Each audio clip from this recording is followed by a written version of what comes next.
Ce soir, nous voulons te dire merci. Pour nous, c'est une joie. C'est un bonheur pour nous de venir devant ta face. Père, nous savons que le plan que tu as pour nous, c'est un plan de bonheur. Père Dieu, tu es le créateur du mariage. Ce produit a été fait par toi-même. Et toi, tu sais comment faire pour prendre soin de ce produit.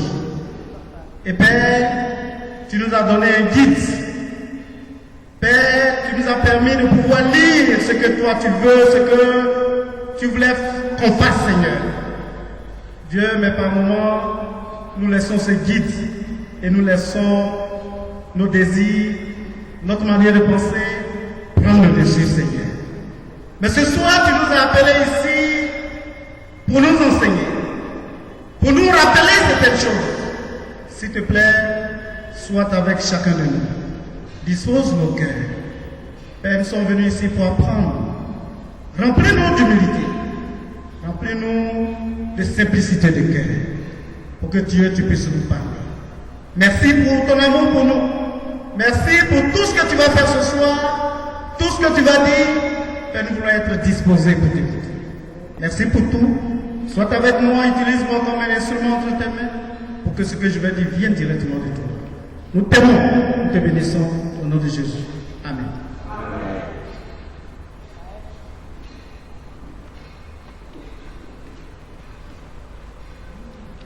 Donc frères et sœurs, le thème principal c'est la relation dans le couple. Mais le point que nous allons aborder maintenant, c'est comment entretenir la flamme de l'amour dans le couple. Alors, avant de continuer, je voulais dire merci à Pasteur Sinéméo, évangéliste Sinéméo, à sa femme, à ma femme, à Pasteur Ake et sa femme, à la femme de mon frère Raymond Emilienne. Nous avons préparé tout ce temps-là ensemble. Je voulais vraiment leur dire merci. Donc nous allons commencer par la définition de ce que c'est que la flamme. Qu'est-ce que la flamme? Je voulais, si quelqu'un a une réponse, que quelqu'un me donne une réponse avant de continuer. Et ces classes-là, on va faire ensemble avec vous. Quand on parle de flamme, qu'est-ce que c'est? Je vais prendre deux personnes. Oui? Vas-y mon frère. La joie et puis l'harmonie. Oui? Une autre personne?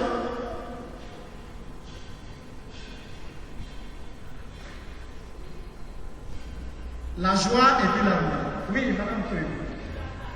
C'est la passion. Amen, ma soeur, merci. Donc la flamme, quand on parle de flamme, c'est une passion ardente. C'est une passion amoureuse. J'ai vu ça dans le dictionnaire et j'étais touché par ces mots. Passion ardente, une passion amoureuse.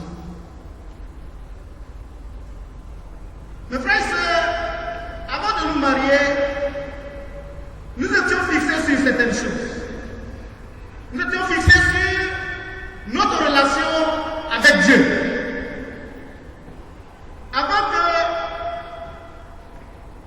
toi et ta femme, vous vous connaissiez, chacun de vous était fixé sur la relation avec Dieu. Alors, nous étions fixés surtout sur la crainte de Dieu. C'est ça qui nous a motivés. C'est cela qui nous a encouragés. Mais qu'est-ce que c'est que la crainte de Dieu?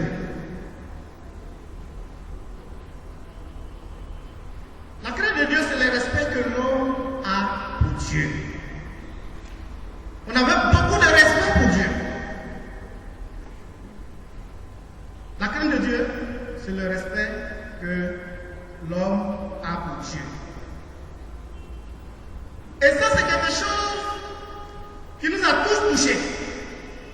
Chacun de nous était fixé sur le fait de respecter Dieu. Nous allons lire un passage dans Psaume 119, verset 63. Psaume 119, verset 63. Lui se dit, je suis l'ami de tous ceux qui te craignent et de ceux qui gardent tes ordonnances. Je suis l'ami de tous ceux qui te craignent et qui gardent tes ordonnances. Et quand vous lisez en français courant, il dit, je suis l'ami de tous ceux qui t'honorent et qui respectent tes exigences. Et enfin, parole de vie dit, je suis l'ami de tous ceux qui te respectent et qui obéissent à tes exigences. Amen. Donc, mes frères et sœurs, chacun de nous cherchait quelqu'un qui craignait Dieu. C'était ça notre fixation. On ne voulait pas n'importe qui. On voulait quelqu'un qui craignait Dieu, qui avait beaucoup de respect pour Dieu. Comme on le dit en Côte d'Ivoire, si tu ne cherchais pas quelqu'un qui craint Dieu, il allait finir avec toi. Donc tu cherchais qui craignait Dieu, qui aimait Dieu, qui avait une relation avec Dieu.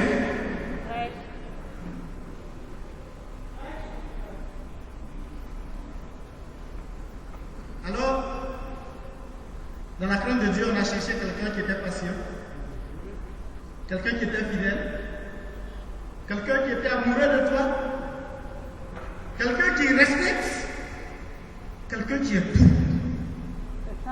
C'est ça qu'on cherche. Proverbe 27, verset 9. Prêche la parole. Proverbe 27, verset 9. Proverbe 27, verset 9. Je vais lire ça, parole de vie, la version parole de vie. Les crèmes et les parfums mettent le cœur en fête.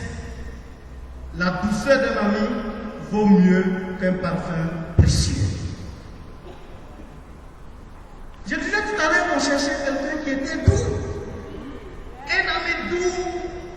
Quelqu'un qui n'était pas violent, qui n'était pas brutal. On cherchait quelqu'un qui était doux.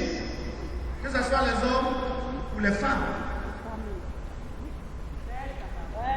On cherchait quelqu'un qui était ouvert. Quelqu'un qui était affectueux. Quand vous lisez Colossiens 3, verset 19, la parole vivante, il dit, Marie, témoignez à vos épouses beaucoup d'affection. Ne laissez pas l'amertume ou le ressentiment envahir votre cœur et détruire votre union. Vous voyez ce que les femmes, par exemple, quand on parlait d'affection, on cherchait quelqu'un comme ça. Quelqu'un qui ne va pas garder l'amertume dans son cœur, les ressentiments, pour détruire notre union. Ça, c'était la fixation de chacun de nous. On cherchait quelqu'un qui était soumis.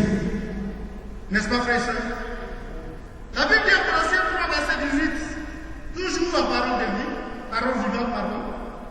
Il dit, épouse, soyez soumises, chacune à son mari, comme il convient dans le cadre d'une vie chrétienne, à des femmes appartenant au Seigneur. Épouse, soyez soumises, chacune à son mari, comme il convient dans le cadre d'une vie chrétienne, à des femmes appartenant au Seigneur. Je continue avec un autre passage. Éphésiens 4, verset 24. Et comme l'Église se tient dans la soumission volontaire au Christ, de même la femme doit conserver en toutes circonstances cette position vis-à-vis de son mari. Et comme l'Église se tient dans la soumission volontaire au Christ, soumission volontaire au Christ, De même, la femme doit conserver en toutes circonstances cette position vis-à-vis de son mari. N'est-ce pas que, frères et sœurs, nous étions tous fixés sur ces choses. On cherchait quelqu'un qui était honnête, quelqu'un qui était paisible. La liste n'est pas exhaustive. On peut continuer de citer. C'est ce que Dieu voulait, frères et sœurs, et c'est ce que Dieu veut aujourd'hui. C'est ce que nous cherchions, nous aussi. C'est ce que chacun de nous a cherché. Mais vous savez, ça c'était la relation avec Dieu que chacun cherchait. Mais relations les uns avec les autres. Quelles étaient les attentes des hommes? Quelles étaient nos attentes, nous les hommes? Quelles étaient les attentes des femmes? Qu'est-ce que les hommes voulaient? Qu'est-ce qu'ils attendaient des femmes? Que les femmes fassent. Colossiens 3, verset 18, je viens de lire. Il dit, épouse, voilà ce que les hommes voulaient. Épouse, soyez soumis chacune à son mari comme il convient dans le cadre d'une vie chrétienne à des femmes appartenant au Seigneur. L'homme voulait, on attendait le respect des femmes. L'homme veut le respect. L'homme veut une femme soumise. Une femme qui est discrète. Une femme hospitalière. Une femme qui a confiance à son mari. Une femme sobre. Une femme qui va t'aider. C'est ce qu'on voulait, une femme qui va nous aider. Une femme douce. Une femme paisible. Une femme pas palabreuse. Une femme qui savait bien préparer. Faire une bonne cuisine. Une femme serviable. Frères et sœurs, voilà ce que nous les hommes on attendait des femmes. Mais qu'est-ce que les femmes aussi attendaient de nous?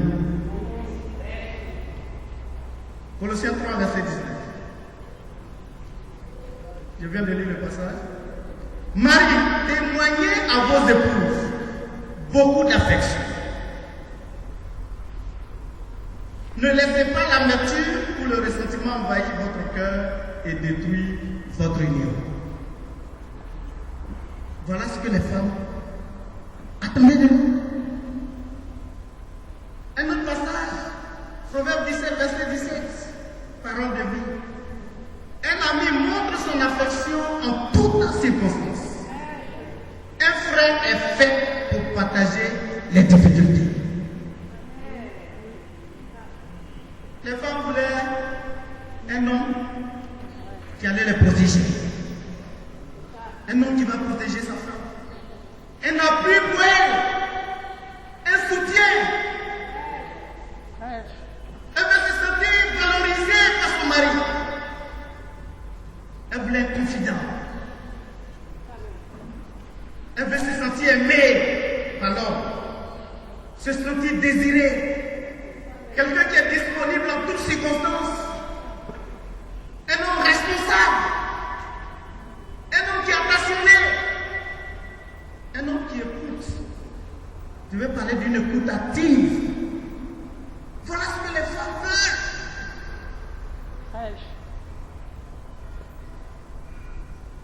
Frères et sœurs, on avait beaucoup d'attentes. Où en sommes-nous aujourd'hui?